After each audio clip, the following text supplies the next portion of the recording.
All right, everybody, welcome back to Matty Moolah. Today we're going to be talking about what am I investing in every single month and about how much. And then at the end of the video, we'll do some quick calculations and figure out how much I, as a trillionaire, basically invest, 31-year-old trillionaire, invest on a monthly basis in this sort of environment. And yeah, that's basically the whole premise of the video. Show you guys a good bit about what I'm investing in. So if you guys haven't already and you've been following the channel over the course of past 4 or 5 years since I've been making videos, please be sure to hit that subscribe button. It means a lot to me and some of my friends and family. It allows me to continue to do little fun things that I do on YouTube for free, basically for you guys. Ethereum Classic is something that I'm putting in about $100 every 2 weeks or so. I get paid twice a month, so I get paid in the middle of the month for my salary, my 9 to 5, and then I get paid at the end of the month, so twice a month. So every time I get paid, I buy $100 worth of Ethereum Classic. And before I was buying Ethereum, now I'm buying Ethereum Classic as mining and everything has kind of switched to that. I anticipate this is going to continue to spike up. I think more and more utility is going to be built onto the network itself, and a lot of miners over the past, I'd say, 2 or 3 weeks have switched over to Ethereum Classic now that Ethereum is no longer able to be mined. It's been moved over to proof of stake. And majority of this money is not crypto, so don't click off now.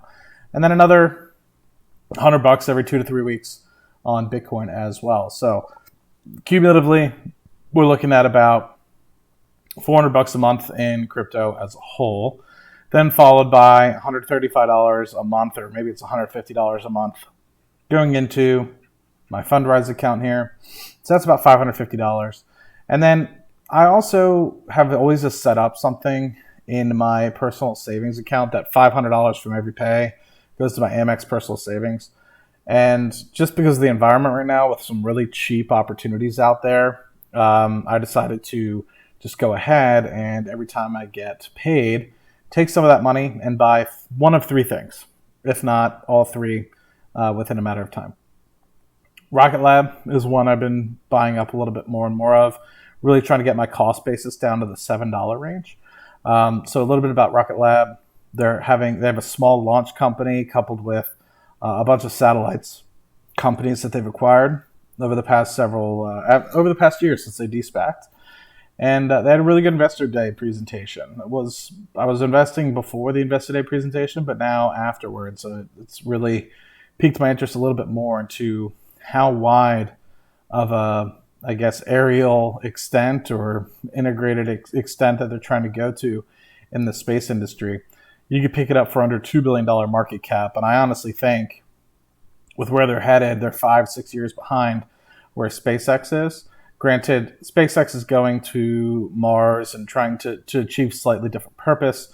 Rocket Lab is mostly focusing on low Earth orbit and providing satellites, but they're going to be providing satellites and parts that go into the satellites, solar items that go onto those satellites, coupled with small launch as well as going to medium launch with their Neutron. That's supposed to have its first launch by the end of 2023, or first launch by the end of 2023.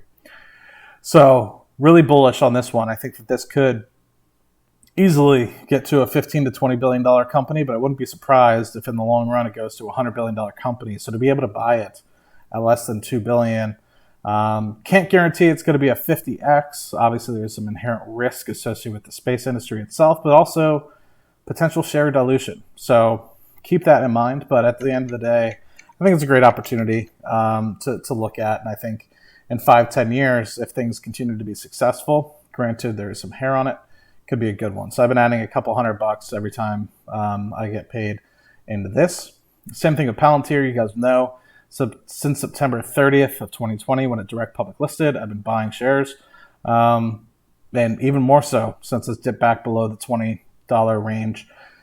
And once again, something that I think in 5 to 10 years is going to blow people out of the water. I had a great September. You guys are obviously, that are Palantir bulls, have seen over $600 million in future backlog acquired in September alone. And I think this is having people thinking Q3, which obviously just ended, is going to be extremely bullish. You have to recognize that a lot of those contracts are done over the course of 1 year to 5 years. And so it's just building up a backlog.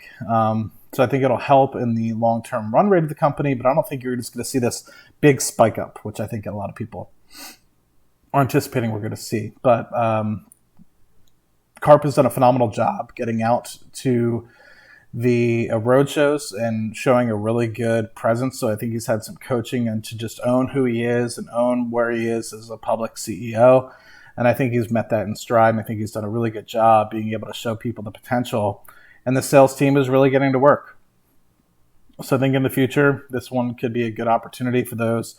It's currently sitting at a 15, 16 billion market cap. Snowflake, one of its bigger competitors, is sitting at about a $54 billion market cap, so about 3x the size with less sales or just comparable sales.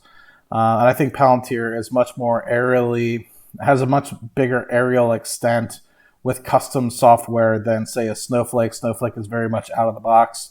You get what you get. Palantir is very kind of combination of a consultancy coupled with a custom software maker, which makes it very sticky to integrate into companies. Whereas the Snowflake or any other competitors, it's kind of like a cloud service, right? You can kind of switch who you want to be your cloud service provider. Not necessarily super easy, but it's easier than, say, having a company that comes in and builds custom software for you. It's not like switching from Google Sheets to Microsoft Excel. It's very much like, hey, we're embedding ourselves in your business. We're figuring out how to figure out problems. We're getting you there and building software for you from the ground up. It's not like they're saying, oh, we hear your problems. Here's Microsoft Excel, right? Like it's very much different. And for those of you guys who have heard me battle on about how great Palantir is as somebody that has used it. Anyway, so with that, twice a month, I'm probably buying some Palantir, whether it's $150, whether it's $250, it's always getting bought over the past couple months. And then, of course, the S&P 500 now. What I will say is I would look at this more like an index for me because I'm buying it in my 401k, where I'm putting about $900 or so bucks a pay into. So about just under $2,000 a month into, and 15% of that money goes into some sort of like money market. The other 85% goes into an S&P 500 equivalent. And with that, I also am buying, say, $250 here, $100 here of the SPY index or just the SPY ETF that's in my individual brokerage account. And so with that, that's truly the amount that I'm probably putting away. So it's at least, let's just call it $2,000 for my 401k contributions, plus another $1,000, whether it's going into RKLB, PLTR, or SPY, because it's $500 to pay at a minimum that's going into those. 150, so that's $3,000 plus Fundrise. Now I'm realizing where all my money goes. Anyway, 150 or so going into Fundrise, so that's $3,150, and then at least another $400. So it's at least going into crypto. So it's at least $3,400, $3,500 a month going into investments. So that is a pretty good chunk of change. And so I do pretty well at the end of the day. So with that, it's well north of 20% of whatever I bring home, probably on the order closer to 30%. And especially because at the end of the month, if I notice that there's a lot of money left over in my checking, it's not very unusual for me to move another $1,000 or $1,500 into my individual brokerage account. And quite frankly, it happens, if not every month, every other month. So at least at the end of the month, once I know all my bills are paid and I know I have a paycheck coming at the end of the month, and I'm tracking way above my rent or whatever, which is the majority of my expenses at the beginning of the month, then I, generally speaking, move a pretty big chunk of change over. So I don't like to have a lot of money that's left over in my checking account. And so that is that. So truly appreciate you guys stopping by. Hope that this was helpful for you guys. You can see that half my green screen is messed up. No, I just forgot to pull the shade down. But anyway, hope this video finds you guys great. Hope it finds you guys well. $3,500 or so going into the markets every single month. And then if I get any sort of additional income through sponsorships or anything of the like, that continues to go in as well.